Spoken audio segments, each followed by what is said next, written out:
नमस्कार दादा, माझे नाव गौरव गजानन सोळंके. आम्ही 2 मिनिटं तुमच्यासोबत बोलणार आहोत, तर ते तुम्ही शांततेने ऐकायला. नमस्कार, माझं नाव आदित्य मोरे. मी तुम्हाला या पुस्तकाबद्दल 2 मिनिटं माहिती सांगणार आहे. त्या पुस्तकाचं नाव आहे आजीचा बटवा. याचे लेखक आहेत स्नेहल देशमाने यांनी हे पुस्तक लिहिलेलं आहे. याच्याबद्दल आपल्या अंदर जे रोग होतात त्याच्याबद्दल हे सांगितलेलं आहे. मी हे पुस्तक आणलेलं तुमच्या घरावर द्या.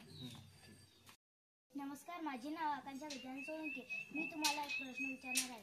मुलं मोबाईल का पाहतात? मुलं कारण की मोबाईलमध्ये इन्स्टंट हे भेटते प्लेजर, आणि जे खेळ असतात त्याच्यात थोडं उशिरा प्लेजर भेटते, पण ते प्लेजर चांगलं असते. डोपामाइन लवकर रिलीज होते ब्रेनमधलं. आणि तुम्ही दिलेल्या वेळेबद्दल धन्यवाद.